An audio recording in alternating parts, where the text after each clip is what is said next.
Bab 641. Xiang Shaoyun mengeluarkan sebuah cakram.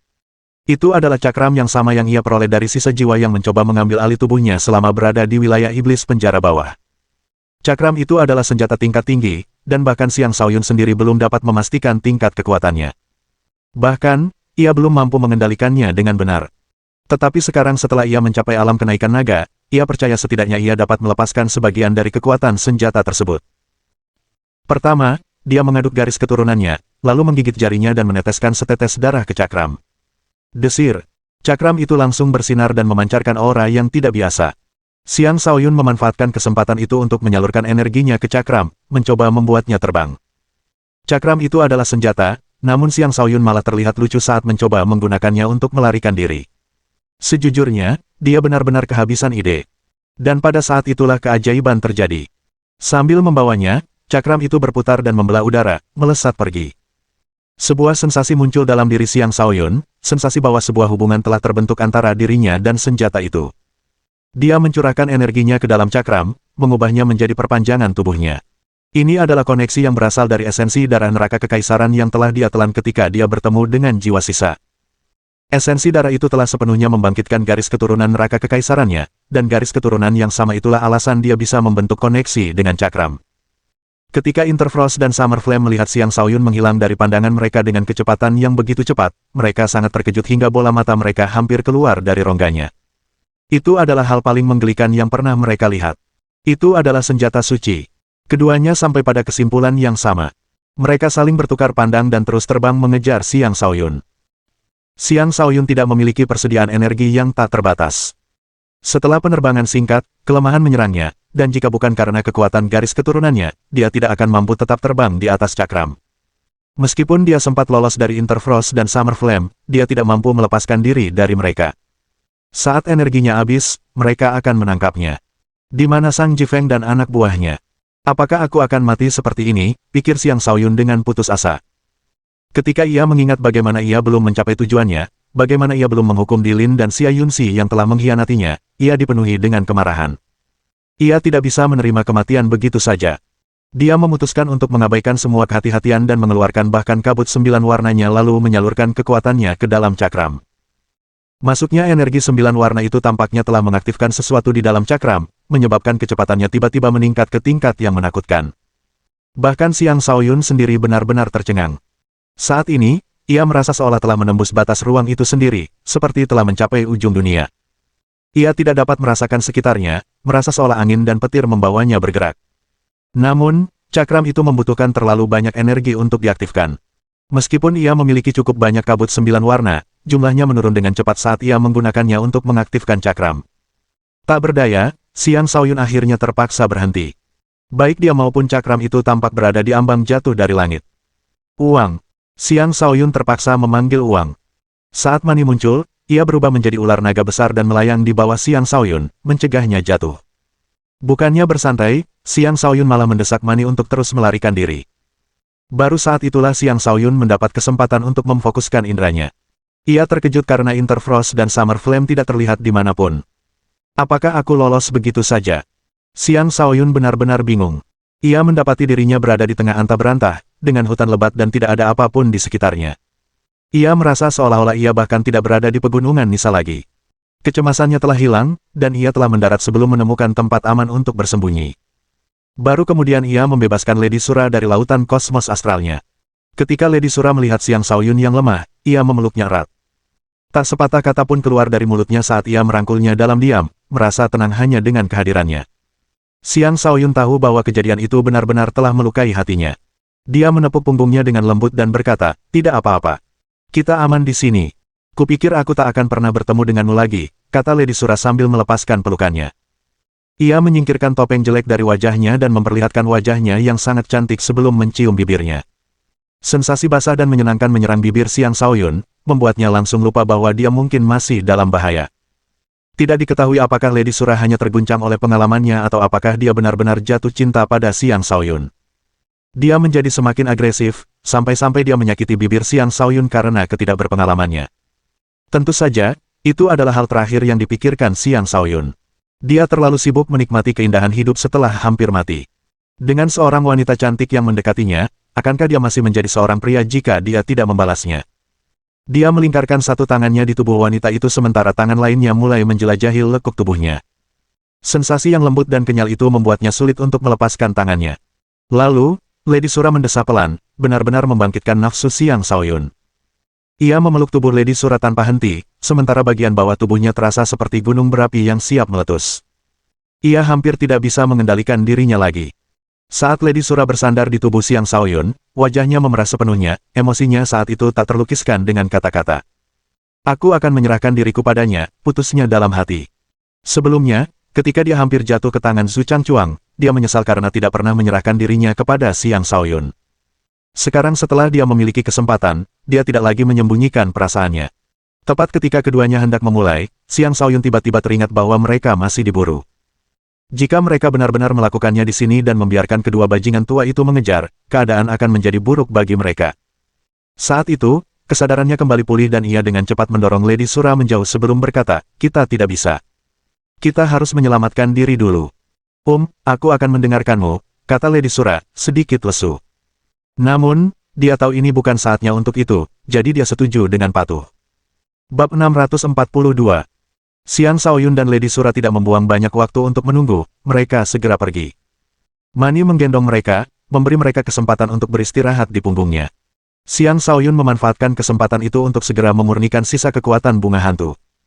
Karena sebelumnya ia sibuk melarikan diri dan tidak bisa berkonsentrasi untuk menyempurnakan kekuatannya, ia telah menyia-nyiakan cukup banyak kekuatannya. Ia tidak mampu menyia-nyiakan lebih banyak lagi. Perlahan-lahan ia mengumpulkan sisa kekuatan ke dalam jiwanya yang murni, memungkinkan jiwanya untuk terus berkembang. Adapun Lady Sura, dia masih tampak pucat dan lemah. Seluruh tubuhnya telah disegel, dan dengan kekuatannya saat ini, mustahil baginya untuk membebaskan diri sendiri. Lebih buruk lagi, kedua bajingan tua itu mungkin mampu merasakan segel tersebut, jadi mereka bisa datang kapan saja. Untungnya, mereka belum melakukannya. Jika tidak, sangat mungkin mereka akan tertangkap basah. Sementara itu, Interfrost dan Summer Flame terbang ke arah mereka dengan kecepatan tinggi. Mereka tidak menyangka Xiang Shaoyun tiba-tiba menjauh sejauh itu dari mereka. Mereka bahkan sempat kehilangan jejaknya. Jika bukan karena segel pada Lady Sura, mereka tidak akan tahu harus pergi kemana. Anak itu sebenarnya memiliki senjata suci. Kita perlu mendapatkan senjata itu, kata Interfrost. Bicarakan itu nanti saat kita berhasil mengejar anak itu. Dia berhasil merobek ruang ketika tiba-tiba memperlebar jarak antara dia dan kita. Dengan kecepatan kita butuh setidaknya setengah jam untuk mencapai mereka. Jika mereka berhasil melepaskan segelnya tepat waktu, kurasa kita tidak akan bisa menemukan mereka lagi, kata Summer Flame. Mereka tidak membuang waktu dan bergerak dengan kecepatan maksimal menuju Xiang Shaoyun. Adapun Sang Jifeng, dia baru saja tiba di pegunungan Nisa bersama anak buahnya, tetapi Xiang Shaoyun tidak ditemukan dimanapun. Satu-satunya yang dia temukan adalah boneka iblis penjara bawah tanah yang membeku. Wajahnya pucat pasi saat dia berkata, apakah sesuatu telah terjadi pada penguasa tertinggi? Pria tua di samping Sang Jifeng mengamati area tersebut sebelum mengelus janggutnya. Seseorang terbunuh di sini, mayatnya hancur total. Namun, usianya sudah beberapa ratus tahun. Dia bukanlah orang yang Anda cari, Tuan Muda. Paman Chen, bantu aku mengambil boneka itu dulu, kata Sang Jifeng sambil menyuruh yang lain berpencar mencari jejak Xiang Shaoyun. Mereka tidak menemukan Xiang Shaoyun, tetapi mereka berhasil menemukan Zhu Changchuang yang sedang memulihkan diri. Kondisinya sangat buruk, salah satu lengannya terputus dan luka parah mencegahnya pergi sebelum sembuh. Setelah mendudukkannya di suatu tempat secara acak, kultivator alam kenaikan naga tingkat 9 itu meninggalkannya dan pergi dengan alasan mengejar Xiang Shaoyun. Begitu Zhu Changchuang dibawa masuk, Sang Jifeng mencengkeram-kerah bajunya dan bertanya, jawab aku, bagaimana keadaan Xiang Shaoyun? Ekspresi malu-malu muncul di wajah Zhu Changchuang saat dia menjawab, aku tidak tahu. Sebelum dia sempat menyelesaikan kalimatnya, dia dibanting ke tanah, menyebabkan lukanya kembali terbuka. Kau benar-benar tidak tahu? Tanya Sang Jifeng dengan tatapan sinis di wajahnya. Setelah menjerit kesakitan, Zhu Changchuang berkata, dia pergi setelah menyelamatkan gadis itu, dan kedua penguasa mengejarnya. Aku benar-benar tidak tahu keadaannya saat ini. Bebaskan aku. Aku akan bersumpah setia kepada legiun penguasa kalian. Sang Jifeng sangat gembira. Dia merasa Xiang Shaoyun masih hidup. Setelah menyuruh seseorang untuk menghabisi Zhu Changchuang, dia pergi bersama anak buahnya untuk mencari Xiang Shaoyun. Zhu Changchuang terbunuh dengan mata terbuka lebar penuh amarah. Dia adalah seorang jenius di generasinya dengan masa depan yang cerah, tetapi karena dia telah mengabdi kepada Tuan yang salah, semuanya berakhir untuknya. Sementara itu, Xiang Shaoyun telah menyelesaikan pemurnian penuh kekuatan bunga hantu. Kekuatan jiwanya telah meningkat, domain jiwa neternya telah meluas, dan kondisi keseluruhannya telah membaik secara signifikan. Lady Sura berkata, sebaiknya kau kembalikan aku ke lautan kosmos astralmu. Segel yang ada padaku mungkin yang mereka gunakan untuk melacak kita. Hal itu mengingatkan Xiang Shaoyun, dan dia berkata, kau benar. Baiklah, tunggulah di lautan kosmos astralku untuk sementara waktu. Aku akan mencari seseorang untuk melepaskan segelnya. Setelah mengatakan itu, dia menempatkan Lady Sura dan Mani kembali ke lautan kosmos astralnya. Kemudian dia mendarat di tanah sebelum menjadi tak terlihat dan mengubah arahnya. Untungnya, dia bertindak tepat waktu dan menghindari penangkapan oleh Interfrost dan Summer Flame, yang tidak lagi jauh darinya. Sambil tetap tak terlihat, Xiang Shaoyun berlari secepat mungkin, berusaha sekuat tenaga menemukan kota agar dia bisa berteleportasi kembali ke akademi. 2 hari kemudian, dia tiba di sebuah kota kecil. Dia mengetahui di mana dia berada setelah bertanya-tanya. Ternyata dia telah tiba di sebuah kota yang berada di bawah kekuasaan langsung klan Sang. Sang Jifeng dan para pembantunya mungkin sudah tiba dan tidak menemukan siapapun. Mereka mungkin akan berpikir bahwa sesuatu yang buruk telah terjadi padaku. Sepertinya aku perlu mengunjungi kota Sang dan melihat apakah aku bisa bertemu dengannya di sana, pikir Xiang Shaoyun sambil berangkat menuju kota Sang. Kota Sang juga merupakan markas besar klan Sang. Meskipun kota ini tidak semegah dan sebesar kota Naga Phoenix, kota ini jauh lebih besar daripada kota Ziling, tempat Xiang Shaoyun pernah tinggal. Tempat ini memiliki arsitektur yang unik, dan para kultivator kuat berkeliaran di jalanan. Arus orang yang tak berujung dapat terlihat bergerak, menampilkan pemandangan kota yang berkembang pesat. Karena Xiang Shaoyun tidak tahu di mana kediaman klan Sang berada, dia harus mencari tempat untuk mencari informasi lebih lanjut. Dia memilih restoran terdekat. Di sana, dia memesan makanan untuk dirinya sendiri. Dia akan memulai pekerjaannya setelah mengisi perutnya. Setelah makan, dia melambaikan tangan kepada seorang pelayan, menyerahkan sebuah kristal roh, dan bertanya, "Pelayan, apakah Anda tahu di mana kediaman klan Sang?" Pelayan itu dengan cepat mengembalikan kristal roh tersebut dan menjawab dengan gugup, "Saya tidak bisa membantu Anda soal itu. Tanyakan pada orang lain." Lalu dia segera pergi. Xiang Shaoyun tampak agak murung, sambil bertanya-tanya, "Aku hanya meminta alamat. Mengapa kau begitu takut?" Alih-alih tetap di restoran, dia pergi. Rencana selanjutnya adalah menjelajahi kota sebentar. Dia yakin bisa menemukan klan Sang dengan cara itu. Tetapi dia mendapati bahwa begitu dia melangkah keluar dari restoran, seseorang membuntutinya. Dia bisa merasakan bahwa yang membuntutinya hanyalah seorang raja, jadi dia tidak merasa terganggu. Dugaannya, pembuntutan itu adalah akibat dari pertanyaannya kepada pelayan. Akan lebih baik lagi jika aku bisa memancing beberapa anggota klan Sang keluar ke sini, pikir Xiang Shaoyun dalam hati sambil mulai berjalan-jalan tanpa tujuan. Tak lama kemudian, sekelompok besar orang mengelilinginya. "Nona muda, ini orang yang menanyakan tentang kita. Lihat penampilannya, orang bermata licik seperti dia jelas orang jahat.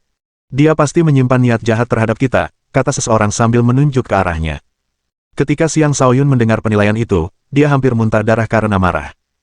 Ini adalah pertama kalinya seseorang menyebutnya sebagai orang yang licik. Bab 643. Xiang Shaoyun selalu sangat percaya diri dengan penampilannya. Saat tumbuh dewasa, mungkin wajahnya tidak disukai semua orang, tetapi tetap saja, wajahnya telah dipuji oleh banyak orang. Jumlah wanita yang mengejarnya di Istana Balai Bela Diri, Paviliun Tepi Awan, dan Akademi Naga Phoenix adalah bukti dari hal itu. Dia terlalu sibuk untuk urusan percintaan, itulah sebabnya dia tidak memiliki banyak wanita di sisinya. Ini adalah pertama kalinya seseorang menyebutnya bermata licik. Tetapi ketika pandangannya tertuju pada orang yang menyebutnya demikian, dia akhirnya mengerti alasannya. Orang itu adalah orang yang sebenarnya bermata licik, dengan bulu mata panjang dan lentik serta sepasang mata yang sangat kecil. Bahkan, seolah-olah matanya selalu tertutup. Mata itu sangat kecil sehingga hampir tidak mungkin terlihat jelas.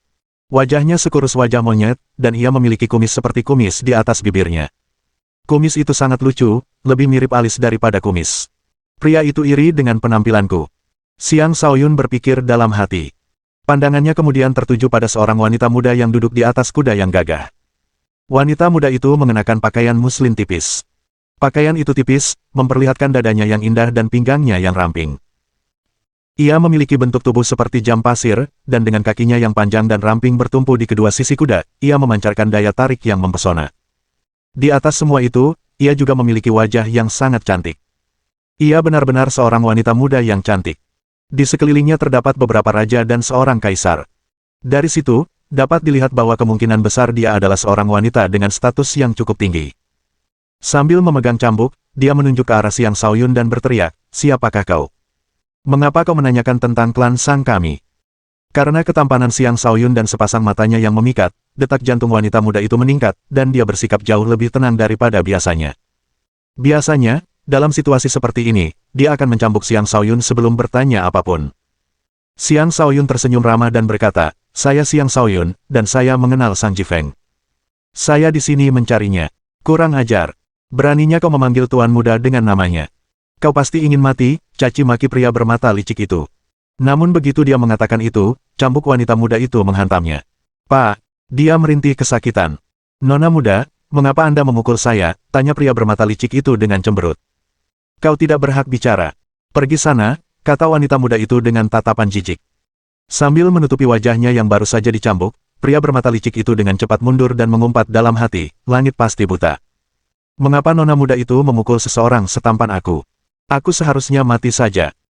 "Anda kenal kakak laki-laki saya?" tanya wanita muda itu. "Sang Jifeng adalah kakakmu," seru Xiang Shaoyun dengan heran. Dia tidak pernah menyangka akan bertemu adik perempuan Sang Jifeng di jalan ini. Itu sungguh keberuntungan baginya. "Tentu saja. Bukankah kakakku sudah memperkenalkan adik perempuannya yang menggemaskan dan disayangi semua orang, Sang Yafang?" kata gadis muda itu sambil cemberut kesal. Lalu dia turun dari kuda, melangkah maju, dan bertanya, "Apakah kau berbohong padaku? Kakakku tidak ada di rumah." Meskipun ia agak terpikat oleh pemuda tampan itu, ia tetap menjaga kewarasannya dan tahu untuk mempertanyakan kata-katanya. Xiang Shaoyun menatap Sang Yafang dengan mata yang tak berkedip dan berkata, "Aku tahu saudaramu telah bergabung dengan Akademi Naga Phoenix, tetapi seharusnya dia baru saja kembali, kan?" Sang Yafang membuka mulutnya karena terkejut sebelum menghela napas dan berkata, "Sepertinya kau benar-benar teman kakakku. Kalau tidak, kau tidak akan tahu." Dia tersenyum. "Karena kau teman kakakku, izinkan aku mengundangmu ke rumah kami." "Siapa namamu?" Sejak kecil, Sang Yafang mengidolakan kakak laki-lakinya. Ia tidak hanya berbakat, tetapi juga memiliki penilaian yang baik. Karena itu, temannya pasti juga merupakan individu yang luar biasa. Pria tampan yang berdiri di hadapannya ini adalah bukti nyata. Ia bahkan lebih tampan daripada kakak laki-lakinya, dan ia memancarkan pesona tertentu yang membuat orang sulit untuk berhenti memikirkannya. "Namaku Xiang Shaoyun, dan karena kakakmu juga kakakku, aku panggil saja kau kakak Yafang," kata Xiang Shaoyun sambil tersenyum ramah. Aku akan memanggilmu kakak Shaoyun, boleh?" tanya Sang Yafang malu-malu. "Tentu saja. Senang bertemu denganmu." "Sama juga. Baiklah, aku akan mengantarmu pulang dulu. Kakakku sudah pergi, dan aku tidak tahu kapan dia akan kembali." Maka, Xiang Shaoyun mengikuti Sang Yafang ke kediaman klan Sang. Sepanjang perjalanan, Sang Yafang berbicara tanpa henti, seperti burung yang gembira. Ia sibuk memperkenalkan tradisi dan adat istiadat setempat kepada Xiang Shaoyun, menunjukkan sisi ceria dan menggemaskannya. Xiang Shaoyun menanggapi dengan sewajarnya, dan dengan balasan-balasan yang terkadang jenaka, ia dengan cepat meningkatkan kesan Sang Yafang terhadap dirinya. Dalam hatinya, ia berpikir, bukankah akan menyenangkan jika aku bisa menjadi kekasihnya? Saat memikirkan hal itu, wajahnya memerah, dan dia merasa dirinya terlalu tidak tahu malu untuk berpikir seperti itu. Setelah beberapa saat, mereka sampai di kediaman klan Sang. Klan Sang adalah klan terbesar di kota Sang, dan mereka menguasai lebih dari 10 kota di sekitarnya dan puluhan organisasi dengan berbagai ukuran. Tentu saja, kediaman mereka tampak megah dan luar biasa. Banyak bangunan kuno dan indah menghiasi lanskap, dihiasi oleh vegetasi yang rimbun, taman bebatuan, tanaman bonsai, dan aliran air yang indah. Kediaman itu mewah namun tetap elegan, menenangkan hati siapapun yang berjalan di halaman kediaman tersebut. Sebagai cucu perempuan sang kepala keluarga, Sang Yafang sebenarnya kembali bersama seorang pemuda, yang menarik banyak perhatian. Beberapa tetua bahkan memandang mereka dengan tatapan ambigu, mengira bahwa Xiang Shaoyun adalah suami yang dipilih Sang Yafang untuk dirinya sendiri. Tatapan mereka membuat Xiang Shaoyun agak tidak nyaman. Tak lama kemudian, Xiang Shaoyun menetap di sebuah rumah penginapan. "Kakak Shaoyun, tetaplah di sini dulu. Aku akan bicara dengan ayahku tentang ini. Kalau tidak, mereka akan sangat khawatir karena aku tiba-tiba membawa seorang pria pulang," kata Sang Yafang. "Ya, itu memang sudah semestinya. Silakan," kata Xiang Shaoyun. "Baiklah. Jika kau butuh sesuatu, panggil saja para pelayan. Aku akan segera kembali," kata Sang Yafang. Setelah mengedipkan mata padanya, dia berbalik dan melangkah pergi, bergerak seperti peri kecil yang anggun, pakaiannya tersingkap di belakangnya. Xiang Shaoyun tidak menyadari perasaan yang dipendam Sang Yafang untuknya. Ia hanya berasumsi bahwa sebagai seorang wanita muda dari klan besar, Sang Yafang tahu bagaimana bersikap dengan tata krama yang baik. Jika anggota klan Sang mengetahui penilaiannya terhadap Sang Yafang, mereka mungkin akan tertawa terbahak-bahak hingga kehabisan napas. Di dalam klan, Sang Yafang dikenal sebagai sosok yang galak dan sulit diatur. Banyak anggota klan yang menderita akibat perbuatannya. Bab 644. Sang Yafang langsung menemui ayahnya, Sang Yuanlan. Sang Yuanlan melihat senyum lebar di wajah Sang Yafang. Sebelum dia sempat berkata apa-apa, Sang Yafang tersenyum ramah dan berkata, "Gadis kecil, mengapa kamu begitu bahagia? Apakah kamu sudah menemukan menantu untuk ayahmu? Itu sebabnya suasana hatimu begitu baik." Sang Yafang tersipu dan berkata, "Omong kosong apa yang ayah katakan? Kakak Shaoyun adalah teman kakak. Aku hanya membawanya pulang untuk menunggu kakak. Dia tahu bahwa hanya sedikit hal dalam klan yang bisa disembunyikan dari ayahnya. Seseorang sudah lama melaporkan kepada ayahnya tentang pria yang dibawanya pulang." "Shaoyun? Xiang Shaoyun?" Sang Yuanlan bertanya dengan heran. "Ya, dia," jawab Sang Yafang. "Itu tidak masuk akal. Saudaramu pergi bersama beberapa orang untuk membantunya berdiri, jadi mengapa dia di sini sendirian?" gumam Sang Yuanlan ragu-ragu. "Bawa dia kepadaku." "Ya, ayah." Sang Yafang mengangguk setuju, tak berani mempertanyakan ayahnya. Namun sebelum dia bisa pergi, Sang Yuanlan menghentikannya. "Tunggu. Apakah ada hal lain, ayah?" tanya Sang Yafang. "Kamu sudah 19 tahun. Sudah saatnya kamu mencari suami." Sang Yuanlan melontarkan topik yang sama sekali tidak relevan. Wajah Sang Yafang berubah muram saat dia berkata, "Ayah, apakah kau mengusirku dari klan?"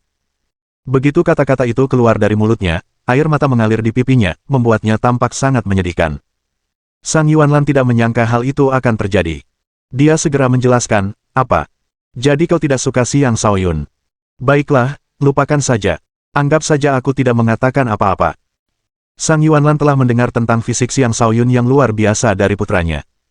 Secara kebetulan, putrinya tiba-tiba membawa pria aneh itu pulang. Dia berasumsi bahwa putrinya sebenarnya menyukai Xiang Shaoyun. Tampaknya dia telah mengambil kesimpulan terlalu cepat. Sang Yafang berhenti menangis dan bertanya, "Ayah, kau akan menjodohkanku dengan Xiang Shaoyun?" "Hehe, itu memang rencananya. Aku dengar dari kakakmu bahwa Xiang Shaoyun adalah pemuda yang luar biasa.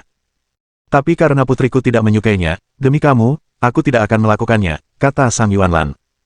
Ekspresi malu-malu terpancar di wajah Sang Yafang saat dia berkata pelan, "Ayah, jika itu dia, aku boleh mencobanya."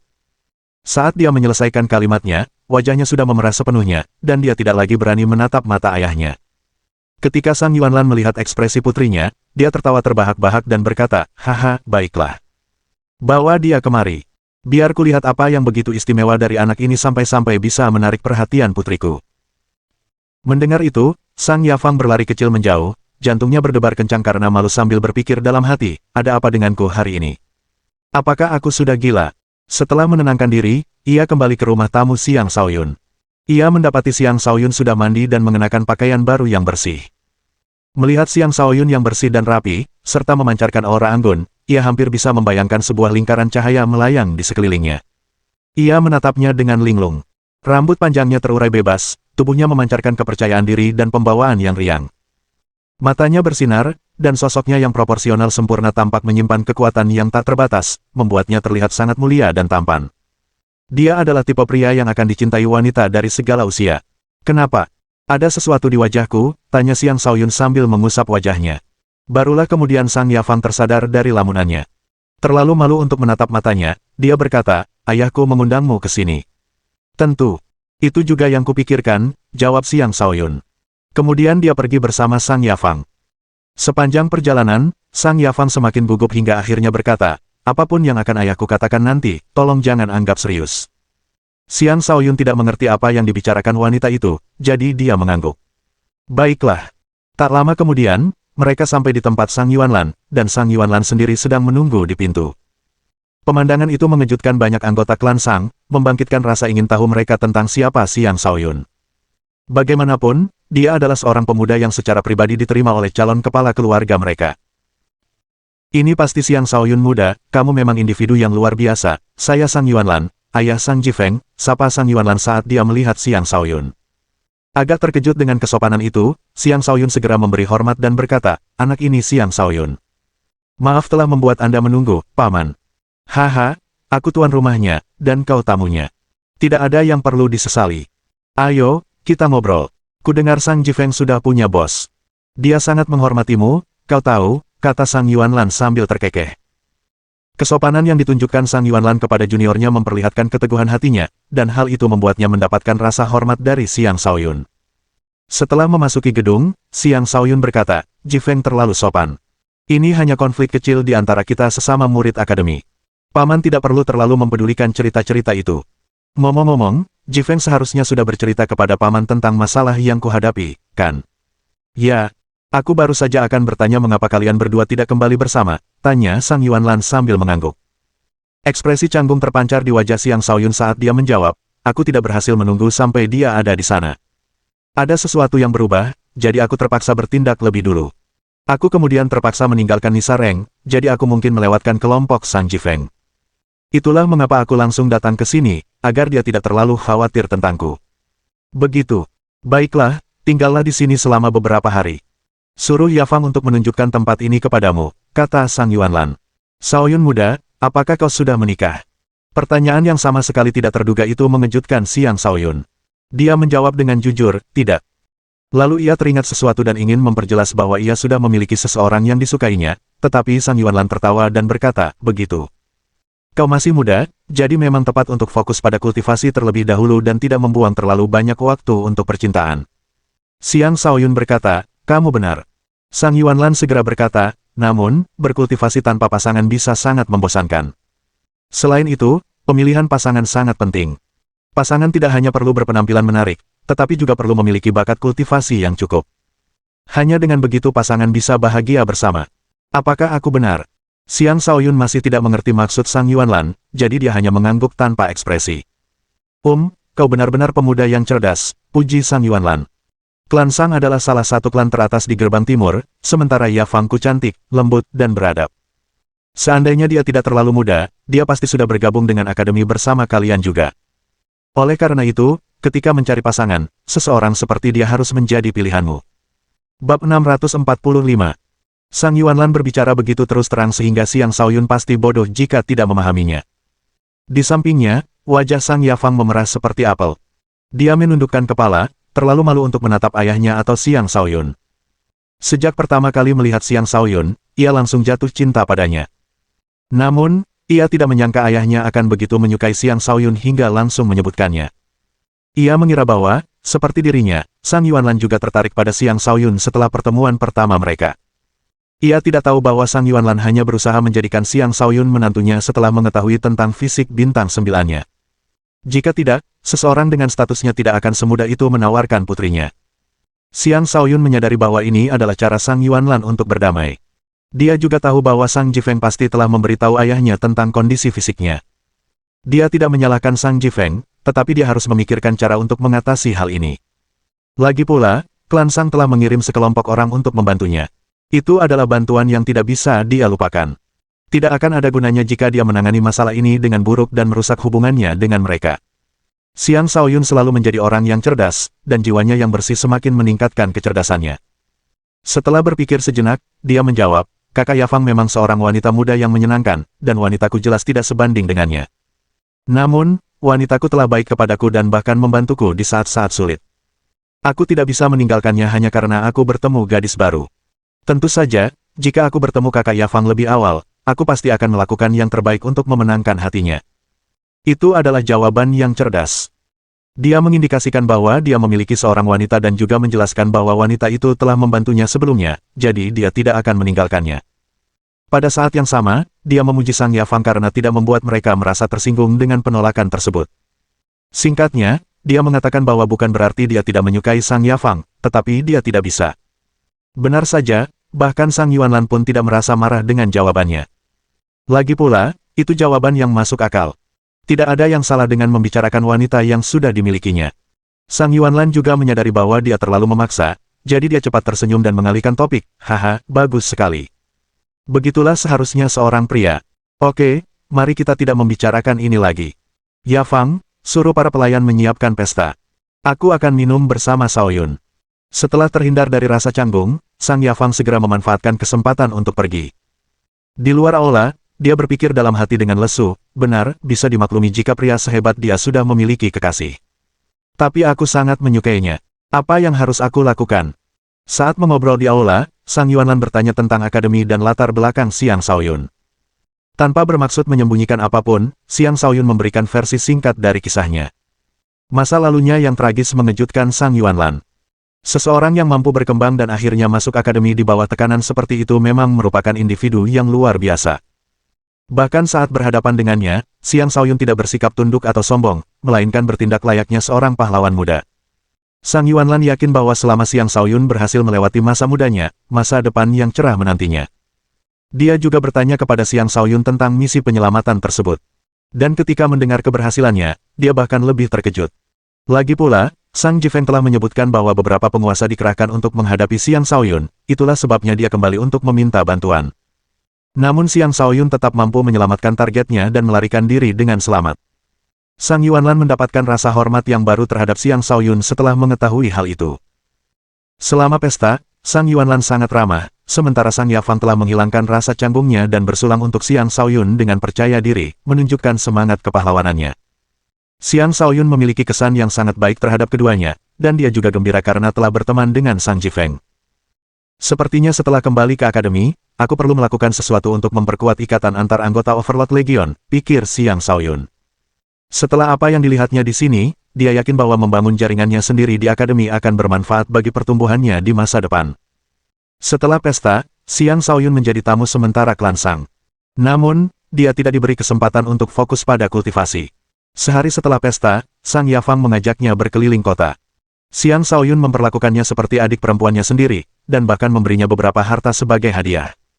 Di antaranya adalah obat kaisar langka yang sangat ampuh menjaga kecantikan wanita. Sang Yafang sangat gembira menerimanya. Yang tidak diduga Xiang Shaoyun adalah masalah yang akan muncul akibat menghabiskan waktu bersama Sang Yafang. Saat keduanya berjalan-jalan di dekat sebuah danau yang indah di pinggiran kota, sekelompok anak muda yang menunggangi Raja Iblis mengepung mereka. Untuk jalan-jalan tersebut, Sang Yafang tidak membawa pengawalnya, karena ia tidak percaya ada orang yang berani menyakitinya di kota. Adapun kelompok pemuda itu, mereka tidak datang untuknya. Sebaliknya, target mereka adalah Xiang Shaoyun. Ketika Sang Yafang melihat mereka, dia memarahi, "Hui Yuzheng, apa maksud semua ini?" Hui Yuzheng adalah pemimpin kelompok itu. Ia berwajah tampan dan mengenakan pakaian mewah. Sebagai kultivator alam langit tingkat 6, ia juga memiliki bakat kultivasi yang cukup baik. Begitu tiba, ia menatap Xiang Shaoyun dengan penuh permusuhan. Hui Yuzheng menunjuk ke arah Xiang Shaoyun dan bertanya, "Yafang, siapakah dia?" Hui Yuzheng adalah seorang tuan muda terkenal di kota itu, dan ia berasal dari klan yang bersekutu dengan klan Sang. Adapun dirinya sendiri, ia telah lama menganggap Sang Yafang sebagai kekasihnya. Ketika ia mendengar bahwa Sang Yafang berjalan-jalan dengan seorang pemuda dan bahkan bersikap mesra, ia tidak dapat menahan diri untuk datang dan mencari tahu kebenarannya sendiri. Melalui pertanyaan itu, Xiang Shaoyun akhirnya mengerti mengapa pria itu muncul. Seorang pemuda seharusnya tidak menghabiskan seluruh waktunya memikirkan wanita, pikir Xiang Shaoyun sambil menghela napas. Tiba-tiba ia merasa seperti seorang lelaki tua. "Siapapun dia, aku tidak penting. Pergi dari hadapanmu," kata Sang Yafang tanpa sedikit pun sopan santun. Seorang anak muda lain berbicara mewakili Hui Yuzheng. "Saudari Yafang, kakak Yuzheng selalu memikirkanmu. Siapa peduli? Pergi sana, atau aku akan menghajar kalian semua," bentak Sang Yafang sambil berkacak pinggang, akhirnya menunjukkan sisi pemberontaknya. Hui Yuzheng hanya bisa menunjuk Xiang Shaoyun dengan muram. Dia berteriak, "Keluarlah jika kau berani." Pria macam apa yang bersembunyi di balik seorang wanita? Bab 646. Xiang Shaoyun menjawab dengan malas, "Anak-anak, pergilah bermain di tempat lain. Jangan mencari masalah." Setelah apa yang dialaminya beberapa tahun terakhir, Xiang Shaoyun telah jauh lebih dewasa dibandingkan teman-temannya. Di matanya, Hui Yuzheng bertingkah seperti bayi besar. Merasa jawaban itu lucu, Sang Yafang tertawa dan berkata, "Kakak Shaoyun, kau benar-benar lucu. Ngomong-ngomong, apakah kau juga memanggilku anak kecil? Tapi kalian benar-benar seperti anak-anak," kata Xiang Shaoyun dengan serius. Hui Yuzheng sangat marah.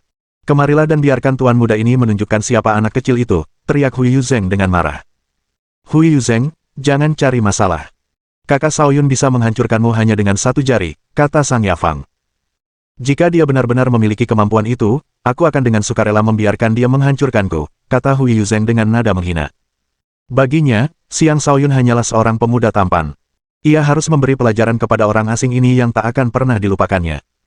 Xiang Shaoyun menghela napas dan berkata, kalian semua sebaiknya berkumpul. Jika kalian berhasil melukaiku, anggap saja itu nasib burukku, dan aku akan segera pergi. Jika kalian bahkan tidak bisa melukaiku dengan menyerang bersama-sama, panggil aku bos, dan aku akan mengampuni kalian.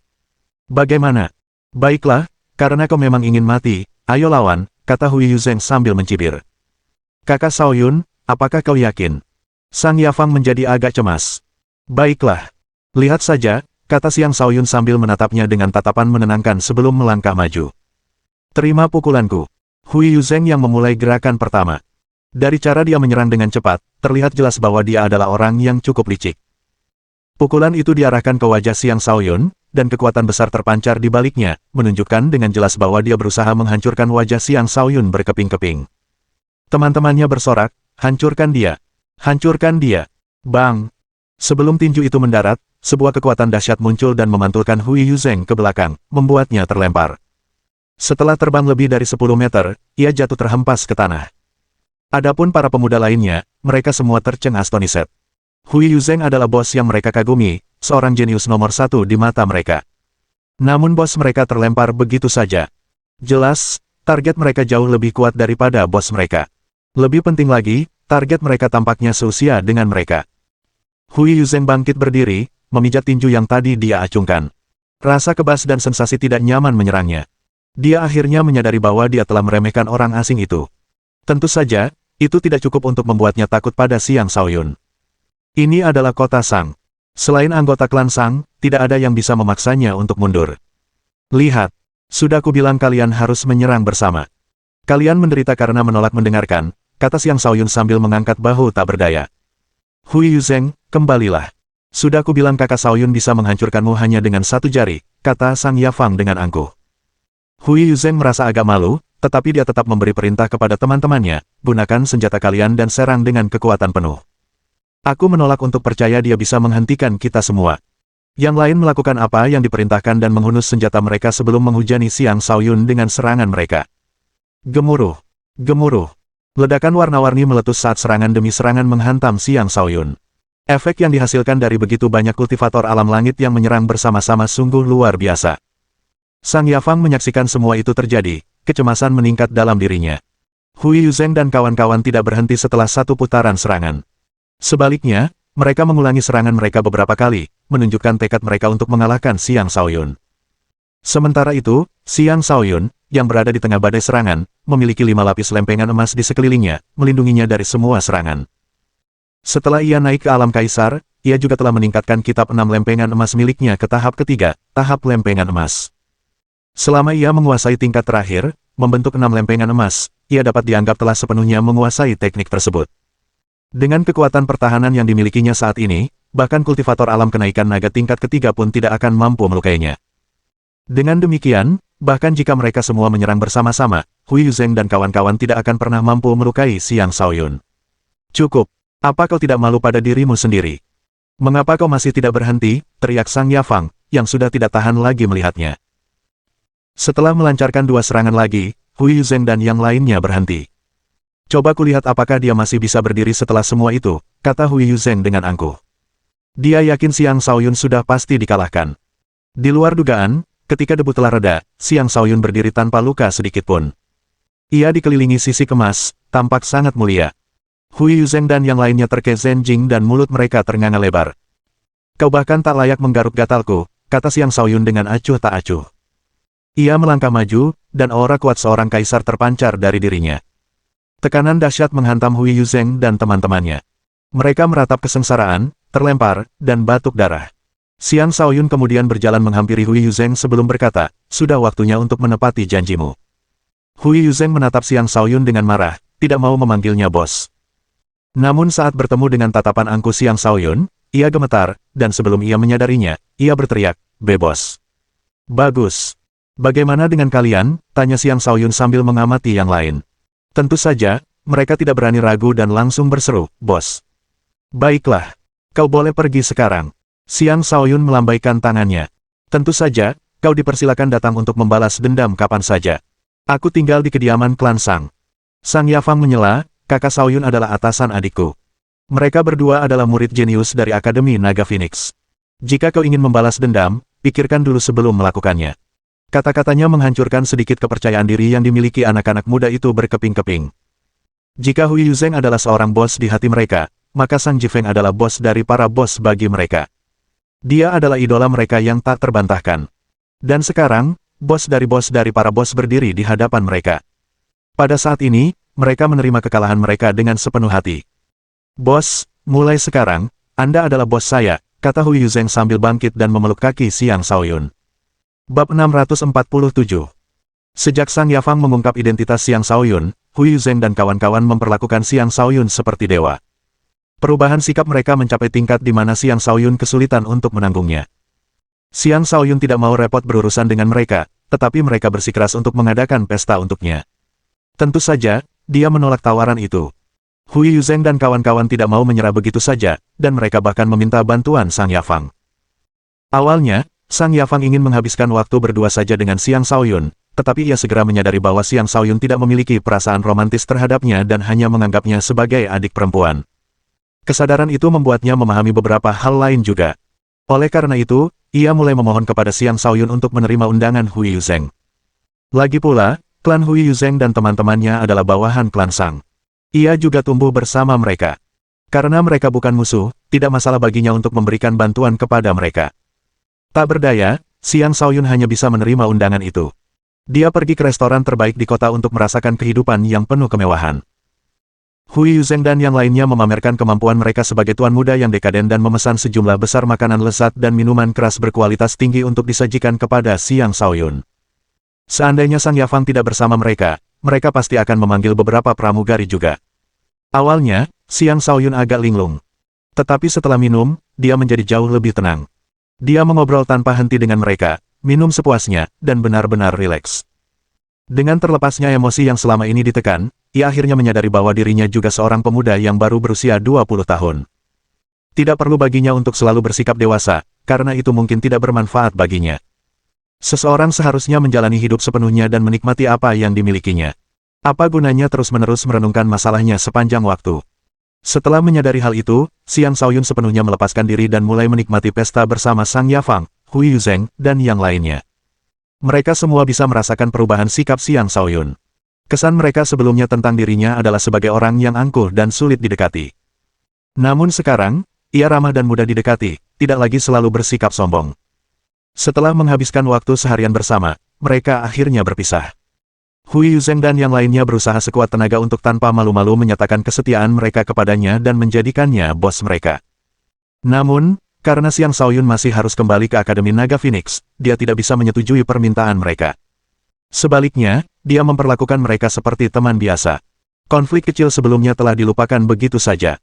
2 hari berlalu, dan rombongan Sang Jifeng akhirnya kembali. Hari itu, Xiang Shaoyun sedang beristirahat di wisma tamunya ketika tiba-tiba ia merasakan kehadiran boneka iblis penjara bawah. Dengan jejak kesadarannya yang tercetak pada boneka itu, jika ia tidak mati, akan sulit bagi orang lain untuk menghapus jejaknya. Tepat ketika ia bertanya-tanya apakah Interfrost dan Summer Flame telah tiba, Sang Jifeng datang bersama Sang Yafang. Tuan Muda Xiang, Anda benar-benar tiba di kota Sang kami. Sepertinya saya terlalu lambat, kata Sang Jifeng dengan perasaan bersalah. Dia tidak memanggil Xiang Shaoyun sebagai penguasa karena ini adalah wilayah klan Sang dan bukan akademi. Arti di balik gelar itu akan sangat berbeda, dan dia harus berhati-hati bagaimana dia memanggil seseorang di wilayah klannya. Jangan khawatir, Jifeng. Ayahmu sudah memberitahuku tentang bala bantuan yang kau bawa. Akulah yang tidak sabar dan bergerak sebelum kalian tiba. Maafkan aku karena membuat kalian melakukan perjalanan sia-sia, kata Xiang Shaoyun. Kakak-kakakku tersayang, mengapa kalian berdua bersikap begitu sopan? Itu sangat norak, kata Sang Yafang, yang sudah tidak tahan lagi dengan mereka. Haha, Xiang Shaoyun dan Sang Jifeng sama-sama tertawa terbahak-bahak. Benar, kita tidak perlu terlalu sopan satu sama lain, kata Sang Jifeng. Kemudian dia mulai menceritakan versinya tentang kejadian tersebut, memberitahu Xiang Shaoyun tentang bagaimana dia membawa kembali boneka iblis penjara bawah tanah. Xiang Shaoyun juga memberikan narasi sederhana tentang apa yang terjadi di pihaknya. Dia membuat semuanya terdengar mudah, tetapi Sang Jifeng tahu bahwa itu sangat berbahaya. Tuan Muda Xiang, karena Anda sudah menyelamatkannya, mengapa Anda tidak membawanya ke sini juga, tanya Sang Jifeng dengan ragu. Aku menyembunyikannya di tempat yang aman. Saat itu, aku tidak tahu bagaimana menemukan klan Sang. Untungnya, aku bertemu saudari Yafang, kata Xiang Shaoyun. Tidak pantas untuk mengatakan bahwa Lady Sura ada di dalam dirinya. Lagi pula, tidak ada yang akan mempercayainya. Senang mendengarnya. Kalau begitu, haruskah kita kembali ke akademi? Tanya Sang Jifeng. Kenapa kau terburu-buru sekali, kakak? Sudah lama sejak terakhir kali kau pulang. Tinggallah di sini beberapa hari lagi, pinta Sang Yafang. Xiang Shaoyun berpikir sejenak sebelum berkata, karena kita sedang menjalankan misi, mengapa kita tidak pergi ke Pegunungan Nisa dan membunuh beberapa naga dosa sebelum kembali dengan misi yang selesai? Klanku memiliki beberapa tulang naga dosa dalam koleksi kami. Kita bisa menggunakan tulang-tulang itu untuk menyelesaikan misi, kata Sang Jifeng. Karena letak geografis klan Sang yang berdekatan dengan Pegunungan Nisa, wajar jika mereka memiliki beberapa tulang naga dosa dalam koleksi mereka. Kakak, kau curang. Aku akan mengadu pada ayah, protes Sang Yafang. Tidak. Gadis kecil, apakah kau mencoba membuat kakakmu dimarahi, kata Sang Jifeng dengan gugup.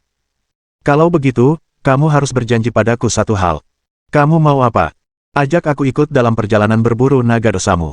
Aku akan menjaga mulutku, kata Sang Yafang dengan tatapan nakal di matanya. Xiang Shaoyun berkata, Jifeng, sebenarnya, aku memiliki tujuan yang berbeda dalam memburu naga dosa. Aku perlu meminjam beberapa anak buahmu untuk menimbulkan kerugian besar pada musuh-musuhku. Aku perlu memberi mereka pelajaran bahwa mereka tidak bisa dengan mudah menyentuh orang-orangku. Tentu saja, jika itu menjadi masalah, kita bisa melupakannya. Terlepas dari itu, aku masih berhutang budi padamu. Meskipun misi penyelamatan Xiang Shaoyun berhasil, ia masih dipenuhi amarah. Ia ingin menjatuhkan Interfrost dan Summer Flame sebagai balasan atas apa yang telah dilakukan Klan Di, untuk memberitahu mereka bahwa ia bukan lagi orang yang sama. Adapun hutang budi yang ia miliki kepada Klan Sang, ia sudah berhutang budi kepada mereka. Ia mungkin akan menggandakan hutang budi tersebut. Setelah ini selesai, ia akan membalas budi mereka dengan murah hati di masa depan. Aku sudah membunuh Su Changchuang. Sang Jifeng bertanya, apakah kau memiliki musuh lain di Pegunungan Nisa? Mereka telah menyegel tubuh Lady Sura. Begitu dia keluar dari persembunyian, mereka akan datang untuknya, kata Xiang Shaoyun. Karena itu, aku akan membantumu. Aku hanya berharap perjalanan ini tidak akan sia-sia, Sang Jifeng setuju. Tersentuh, Xiang Shaoyun berkata, terima kasih. Sejujurnya, bahkan jika Sang Jifeng menolak untuk membantu, Xiang Shaoyun tidak akan menyalahkannya. Tetapi karena dia telah setuju tanpa ragu-ragu, ketulusannya jelas terlihat oleh semua orang. Xiang Shaoyun memutuskan untuk menyimpan kebaikan ini dalam hatinya. Bab 648. Baru-baru ini, Interfrost dan Summer Flame sedang dalam suasana hati yang sangat buruk. Mereka secara pribadi telah berpartisipasi dalam memasang jebakan untuk Xiang Shaoyun, dengan maksud untuk menangkap dan membawanya kembali ke Sekte Ziling. Namun, mereka tidak hanya gagal menangkap Xiang Shaoyun, tetapi mereka juga dipermalukan, dan itu membuat mereka dipenuhi rasa dendam. Ketika mereka kembali ke Pegunungan Nisa setelah gagal menangkap Xiang Shaoyun, mereka mendapati bahwa bahkan boneka iblis penjara bawah pun telah hilang dan Su Changchuang telah meninggal. Mereka kesulitan menerima kenyataan tersebut. Selain itu, mereka tidak lagi dapat merasakan kehadiran Lady Sura. Mereka berasumsi bahwa segel mereka telah dilepas, dan karenanya terpaksa menyerah mencari Xiang Shaoyun dan terpaksa mengunjungi Akademi Naga Phoenix. Aku dengar Tuan Muda Ketujuh juga telah menemukan tempat itu, tapi aku tidak tahu apakah itu benar. Ketua Sekte telah memerintahkan kita untuk segera bergabung dengan yang lain dari Sekte setelah menyelesaikan urusan di sini. Kita tidak bisa membuang waktu lebih banyak lagi di sini, kata Interfrost. Itu kemungkinan besar benar. Kita perlu menemukan tempat itu secepat mungkin, dan melakukannya sebelum akademi. Kalau tidak, kita tidak akan mendapatkan apapun dari tempat itu, dan itu akan menjadi kerugian yang terlalu besar, kata Summer Flame. Xiang Shaoyun itu sangat menyebalkan. Dia selalu berhasil lolos setiap kali kita menemukannya. Jika dia terus berkembang seperti ini, cepat atau lambat dia akan menjadi ancaman bagi kita. Dia memang pantas menjadi putra Xiang Yangsan. Seandainya dia menunjukkan bakat serupa selama berada di Sekte, orang-orang itu tidak akan berani bergabung dengan pemimpin Sekte dalam pemberontakan saat itu, kata Interfrost sambil menghela napas. Lain kali kita bertemu dengannya, kita harus menangkapnya dengan segala cara, kata Summer Flame dengan kilatan kejam di matanya. Keduanya melakukan perjalanan sambil berbincang-bincang. Tiba-tiba, Interfrost berseru, aku merasakan segel pada gadis itu. Apa yang sedang terjadi? Summer Flame bingung.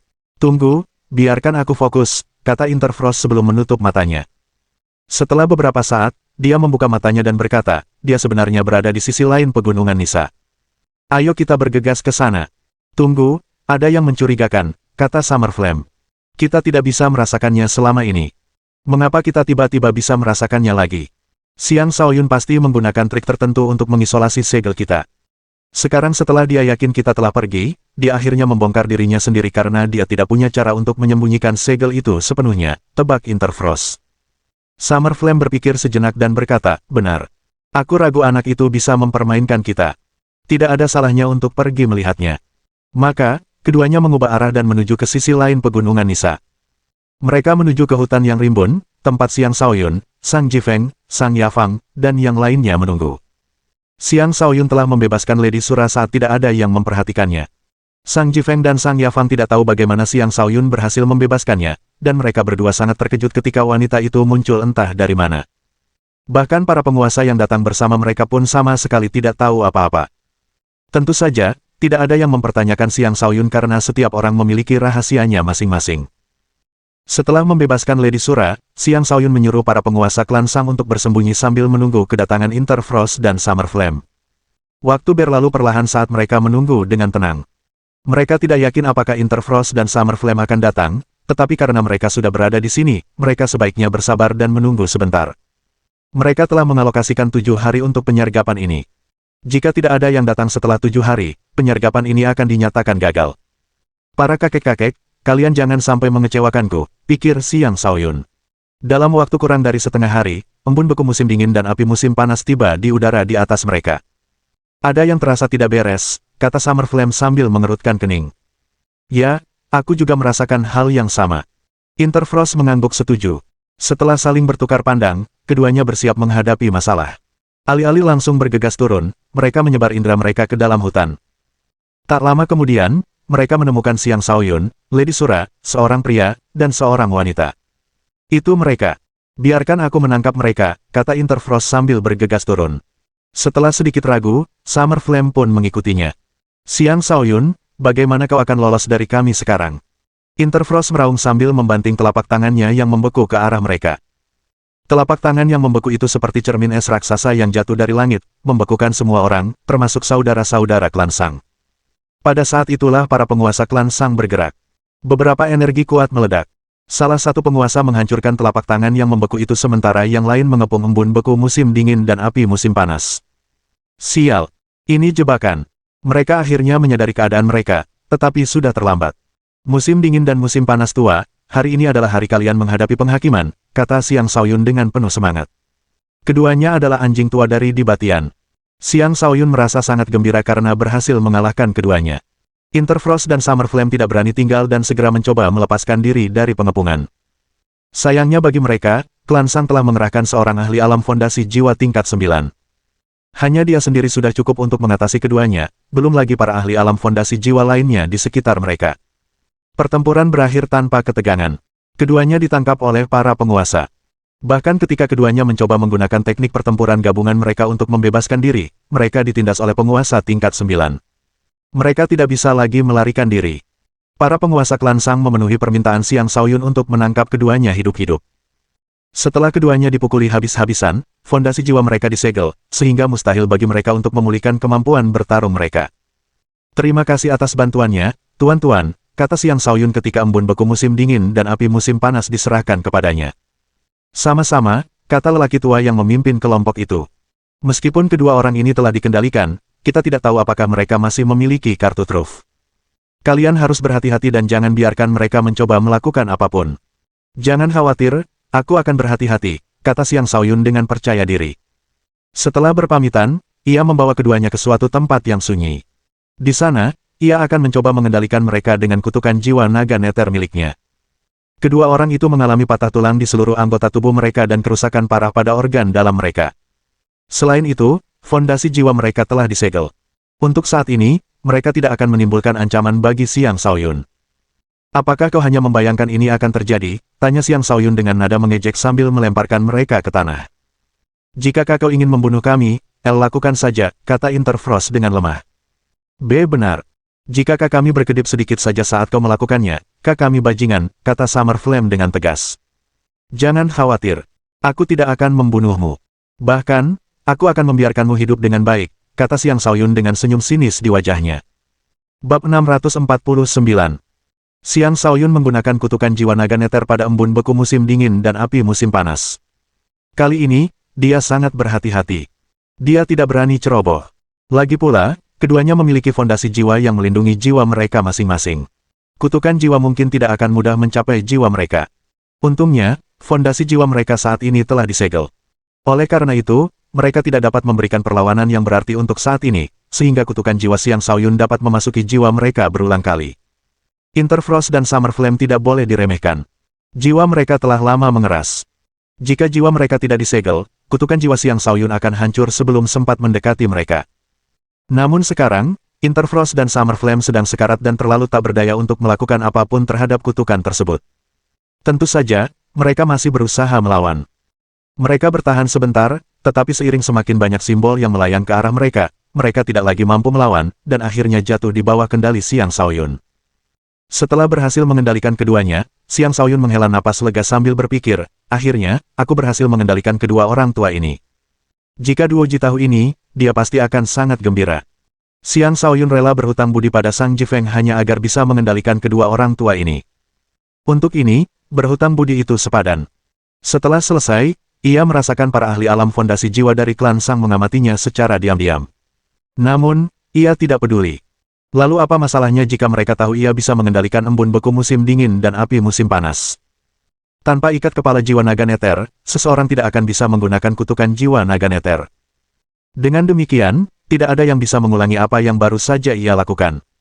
Xiang Shaoyun membawa keduanya bersamanya dan meminta para penguasa klan Sang untuk melepaskan segel pada mereka. Pada saat yang sama, ia juga meminta mereka untuk melepaskan segel pada Lady Sura. Tuan Muda Xiang, apakah Anda yakin mereka tidak akan menyakiti Anda lagi? Tanya penguasa tingkat ke-9. Xiang Shaoyun mengangguk. Jangan khawatir, Pak. Saya tidak akan mempermainkan hidup saya. Pria tua itu sedikit ragu sebelum melakukan apa yang diperintahkan, yaitu melepaskan segel pada Interfrost dan Summer Flame. Lady Sura akhirnya pulih kekuatannya, dan sekali lagi ia memancarkan keanggunan yang biasanya dimilikinya.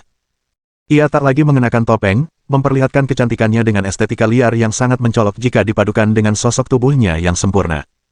Berdiri di sampingnya, Sang Yafang tampak seperti seorang gadis kecil yang belum dewasa. Namun, dia menyadari keunggulannya, dia polos dan menggemaskan. Apakah itu wanita yang disukai kakak Shaoyun? Kurasa dia tidak secantik aku, pikir Sang Yafang, rasa iri membuncah di hatinya. Baiklah. Jadi, selanjutnya kita akan mulai memburu beberapa naga dosa, tanya Sang Jifeng. Tentu saja. Karena kita sedang menjalankan misi, kita harus menyelesaikannya. Namun, naga dosa bukanlah lawan yang mudah. Apakah kau yakin? Tanya Xiang Shaoyun. Haha, aku tidak masalah menghadapi naga dosa yang levelnya tidak terlalu tinggi. Sedangkan untuk naga dosa level tinggi, aku tidak akan berani berurusan dengan mereka. Itu bisa berakibat fatal, kata Sang Jifeng. Aku cukup familiar dengan wilayah naga dosa. Ayo, biarkan aku memimpin jalan. Setelah mengatakan itu, dia mulai memimpin kelompok menuju tempat naga-naga dosa berada. Anggota klan Sang lainnya juga mengikutinya. Misi mereka saat ini adalah untuk memastikan keselamatan Sang Yafang. Sang Yafang masih berada di alam Sky Soar. Karena itu, mustahil baginya untuk membantu misi ini. Satu-satunya alasan dia ikut serta kali ini adalah untuk mendapatkan lebih banyak pengalaman dan menghabiskan lebih banyak waktu bersama Xiang Shaoyun. Adapun Interfrost dan Summer Flame, mereka ditinggalkan agar mereka bisa fokus menyembuhkan diri. Orang-orang klan Sang tidak mengerti mengapa Xiang Shaoyun melakukan itu. Dia mengendalikan mereka, tetapi sekarang dia membebaskan mereka. Namun, karena itu tidak ada hubungannya dengan mereka, tidak pantas bagi mereka untuk mengatakan apapun. Naga dosa adalah jenis makhluk iblis dengan sedikit jejak garis keturunan naga. Mereka senang hidup di lingkungan yang sangat menjijikkan, seperti daerah dengan kabut beracun, atau daerah dengan kolam yang membusuk, atau tanah tandus, dan sebagainya. Di sepanjang perjalanan, mereka bertemu dengan banyak makhluk iblis lainnya, dan mereka pun menghindar dan menghindari konflik dengan makhluk-makhluk tersebut. Mereka hanya akan melawan balik ketika makhluk iblis itu mengejar mereka dan memaksa mereka untuk melawan. Setelah 3 hari mencari, Sang Jifeng akhirnya menemukan rawa yang dihuni naga dosa. Itu adalah tempat di mana Sang Jifeng pernah berlatih. Karena itu, dia cukup familiar dengan tempat tersebut. Lihat ini. Ini adalah jejak kaki naga dosa. Dari sini, kita bisa melihat bahwa pasti ada naga dosa di sini. Kita juga bisa melihat bahwa naga dosa ini cukup kuat, jadi kita harus berhati-hati, jelas Sang Jifeng sambil menunjuk jejak kaki di tanah. Rawa ini cukup luas. Bagaimana cara kita memancingnya keluar? Tanya Xiang Shaoyun. Mudah saja. Naga dosa adalah binatang buas yang ganas. Selama seseorang mengganggu wilayah mereka, mereka akan menyerang. Tentu saja, mereka juga sangat licik. Sebelum bentrokan sebenarnya, mereka akan bersembunyi dan hanya menyerang ketika mangsa mengira mereka tidak akan muncul lagi, jelas Sang Jifeng. Cara termudah adalah dengan memaksanya keluar. Kemudian, dia mengangkat sebuah batu besar secara acak dan melemparkannya ke arah rawa. Bang!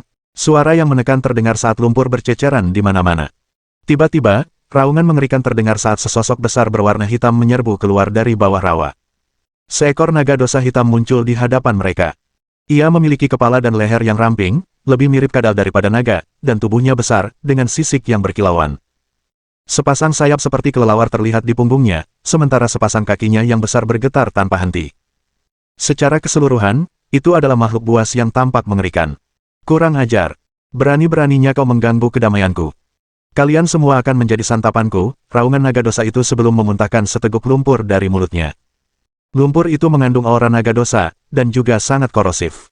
Orang biasa tidak akan bisa bertahan hidup setelah menyentuhnya. Naga dosa ini adalah kaisar iblis tingkat 5, yang memiliki kekuatan serangan yang sangat dahsyat. Para ahli klan Sang semuanya mundur dengan Sang Yafang di bawah pengawal mereka. Adapun Sang Jifeng, dia berseru, orang ini jauh lebih kuat dari kita. Kita tidak bisa menghadapinya secara langsung. Dia adalah kultivator angin. Karena itu, dia langsung bergerak seperti angin dan melesat menjauh dari naga dosa.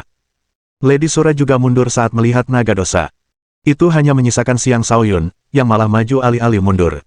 Dia bergerak dengan kecepatan yang menakjubkan, menghindari serangan yang datang, dan langsung menuju titik lemah naga dosa. Bab 650. Xiang Shaoyun tidak menunjukkan belas kasihan saat menyerang. Dengan pedang pembunuh langit penguasa di tangan, dia membanjiri pedang itu dengan kekuatan petir dan menebas, menghantam naga dosa dengan sejumlah besar sambaran petir perak. Sambaran petir dari langit cerah. Guntur bergemuruh terus-menerus sementara angin di daerah itu semakin mengamuk. Serangannya benar-benar menakutkan. Kekuatannya membuat Sang Jifeng merasa sesak napas. Dia berpikir, memang, dia layak menjadi penguasa tertinggi. Bahkan ketika mengkultivasi 9 kekuatan, dia masih mampu sepenuhnya menggunakan kekuatan ke-9 bintang. Sungguh mengagumkan. Dia tidak yakin apakah dia bahkan bisa selamat dari serangan langsung itu. Dia ahli dalam kecepatan, dan kemampuan menyerangnya tidak tertandingi oleh serangan kilat Xiang Shaoyun. Xiang Shaoyun sudah menjadi kultivator tingkat pertama alam kenaikan naga. Setelah peningkatan yang didapatnya selama berada di kolam petir ungu, serangan petirnya menjadi semakin kuat. Hujan petir menghujani naga dosa itu. Dengan sisiknya yang berkilauan, ia memblokir semua sambaran petir, tetapi ia masih tersiksa oleh rasa sakit yang luar biasa. Ia meraung dengan ganas, memanggil sejumlah besar lumpur yang berkumpul di sekelilingnya dan bertabrakan dengan sambaran petir, mengurangi efektivitasnya. Sesuai dengan reputasinya sebagai naga dosa, dia mampu menahan serangan dahsyat Xiang Shaoyun. Bahkan, dia mampu menerobos hujan petir dan mencakar Xiang Shaoyun. Dengan ekspresi penuh percaya diri di wajahnya, Xiang Shaoyun kembali mengayunkan pedang pembunuh langit penguasa miliknya, memunculkan seekor naga ungu. Kemunculan naga itu seolah mengubah cuaca, memperkuat kekuatan petir yang menghujani dari langit. Lingkungan sekitarnya berubah menjadi lautan petir. Bahkan saat naga dosa itu menderita kesakitan luar biasa akibat hujan petir, Xiang Shaoyun menyerang dengan niat pedang, menebas sisik naga dosa itu. Serangan itu membuat naga dosa itu menjadi gila, dan naga itu meraung, manusia terkutuk. Aku akan menguburmu di sini. Dengan raungan, dia melepaskan sejumlah besar energi jahat dosa dari tubuhnya, sejenis energi yang unik bagi naga dosa. Energi itu menakutkan, dan siapapun yang menyentuhnya akan langsung membusuk dan mati. Energi jahat dosa menyebar kemana-mana, memaksa Sang Jifeng dan Lady Sura untuk mundur lebih jauh lagi. Sang Jifeng berteriak memberi peringatan, Tuan Muda Xiang, waspadai energi jahat dosa. Jangan sampai bersentuhan dengannya. Peringatan itu tampaknya diabaikan, karena Xiang Shaoyun menyelimuti dirinya dengan energi petir, membuatnya tampak seperti dewa petir yang kebal terhadap semua racun. Sebelum energi jahat dosa itu mendekatinya, kekuatan petir perak menghancurkannya. Xiang Shaoyun sama sekali tidak terluka. Salto naga dosa. Ketika naga dosa menyadari bahwa energi jahat dosanya tidak efektif, ia terpaksa menggunakan kartu trufnya. Ia melakukan salto, mengirimkan gelombang demi gelombang energi hitam ke arah Xiang Shaoyun. Gelombang energi tersebut menunjukkan kekuatan yang mengejutkan, menghancurkan sebagian besar energi petir Xiang Shaoyun. Xiang Shaoyun mengangkat alisnya dan segera mengerahkan pertahanannya hingga maksimal. Tepat pada saat itulah gelombang menghantamnya dan menghancurkan semua pertahanannya. Untungnya, dia berhasil membangun pertahanannya tepat waktu. Jika energi hitam itu mengenai tubuhnya, kemungkinan besar dia akan menderita luka parah. Tentu saja, naga dosa itu tidak akan berhenti sampai di situ. Dia terus menyerang, mengirimkan gelombang energi hitam yang menghantam Xiang Shaoyun seperti tornado. Mencoba membunuhku hanya dengan ini. Jangan harap. Xiang Shaoyun bergerak cepat tanpa henti, dan setelah akhirnya menghindari serangan yang datang, dia melakukan serangan balik. Dalam amarahnya, niat membunuhnya melonjak saat energi petir yang tak terbatas berkumpul di sekelilingnya. Tebasan pedangnya melayang kemana-mana. Dia mengayunkan pedangnya berulang kali, mengirimkan banyak niat pedang dan memanggil sejumlah besar energi petir. Keduanya mampu menghancurkan segala sesuatu yang ada di jalurnya. Gemuruh, gemuruh. Seluruh rawa tampak seperti telah dibalikkan oleh bombardir serangan. Pemandangan Xiang Shaoyun yang perkasa memenuhi seluruh hati Sang Yafang. Saat tumbuh dewasa, orang yang paling ia puja adalah kakak laki-lakinya. Dalam ingatannya, kakak laki-lakinya adalah jenius dari para jenius yang tak tertandingi. Namun kini, kakak laki-lakinya tampak tak tertandingi dibandingkan Xiang Shaoyun. Tak heran jika kakak laki-lakinya sangat menghormati Xiang Shaoyun. Dengan energi pedang dan sambaran petir yang membanjiri energi jahat dosa dari rawa, hasil pertempuran sudah jelas terlihat. Setelah semuanya tenang, Xiang Shaoyun terlihat melayang di udara. Dia sama sekali tidak terluka, sementara naga dosa itu penuh luka. Kepala naga dosa itu tidak terlihat, dan mayatnya berjatuhan dari langit. Xiang Shaoyun menggerakkan tangannya sambil mulai mengendalikan jatuhnya naga dosa. Pada saat itu, Sang Jifeng, Lady Sura, dan yang lainnya mendekatinya. Tuan Muda Xiang, sungguh luar biasa. Anda membunuh naga dosa hanya dengan beberapa serangan, puji Sang Jifeng. Sang Yafang juga terbang mendekat, matanya berbinar-binar sambil berkata, kakak Shaoyun sangat luar biasa dan kuat. Xiang Shaoyun tersenyum. Jifeng, kau juga cukup kuat untuk melakukan hal yang sama. Kau seharusnya berhenti menyembunyikan kekuatanmu. Tidak, jika aku melawan naga itu, aku hanya akan memiliki 50% keyakinan untuk menang. Aku tidak akan bisa menang semudah yang kau lakukan, kata Sang Jifeng jujur. Baiklah, untuk sementara aku akan menyimpan mayat ini. Jika kita menemukan lebih banyak naga dosa, kalian bisa menyerang. Aku akan berjaga-jaga, kata Xiang Shaoyun sambil menyimpan mayat naga dosa itu. Sekali lagi, kelompok itu berangkat. Dalam 3 hari berikutnya, mereka tidak seberuntung sebelumnya. Alih-alih menemukan naga dosa, mereka malah dikejar oleh beberapa binatang buas berbisa. Mereka tampak cukup menyedihkan, terus-menerus melarikan diri dari binatang-binatang buas itu. Sang Yafang mampu melihat betapa menakutkannya para monster itu, dan wawasannya pun meluas. Pada saat yang sama, dia juga mulai menempa dirinya sendiri dengan bertarung secara pribadi ketika mereka bertemu dengan Raja Iblis. Dia melakukan yang terbaik untuk meningkatkan kekuatannya. Sang Jifeng merasa senang melihat perubahan perilaku adiknya ini. Lagi pula, Sang Yafang dibesarkan dalam lingkungan yang terlindungi. Dia tidak pernah menyaksikan banyak kekejaman, dan jika itu terus berlanjut, hal itu tidak akan bermanfaat bagi perkembangannya. Setelah beberapa hari kemudian, mereka akhirnya menemukan 2 naga dosa yang masing-masing dibunuh oleh Sang Jifeng dan Lady Sura. Setelah membunuh 3 naga dosa, misi mereka selesai. Seharusnya mereka sudah kembali sekarang. Sang Yafang tak kuasa menahan rasa ingin tahunya dan bertanya, kakak, ku dengar ada kolam naga dosa di pegunungan Nisa. Di sana, kau bisa menemukan tanaman merambat naga dosa, sejenis ramuan tingkat penguasa. Ada juga konsentrasi energi naga dosa di sana. Itu membantu mempercepat pembentukan aura nagamu. Kenapa kita tidak pergi melihatnya saja? Tempat seperti itu benar-benar ada. Xiang Shaoyun terheran-heran. Sang Jifeng tersenyum getir dan berkata, ya, tetapi tempat itu penting bagi naga-naga dosa dan dijaga oleh naga dosa agung. Jika kita pergi ke sana, itu sama saja dengan bunuh diri. Mohon dukungan dari omom ante-ante sekalian, buat subscribe atau sharekan novel Mimin ke Facebook kalian, agar channel Mimin bisa terus berkembang. Dengan begitu, Mimin bisa lebih semangat untuk up novel seru lain ke depannya. Buat teman-teman yang sudah subscribe dan sharekan novel Mimin, Mimin ucapkan terima kasih sebanyak-banyaknya. Sekiranya teman-teman menghadapi masalah video diputar dalam bahasa Inggris, coba tukar kepada bahasa Indonesia original melalui cara ini. Semasa mendengarkan, pencet tombol setting di atas kanan video, pilih audio track dan tukar bahasa.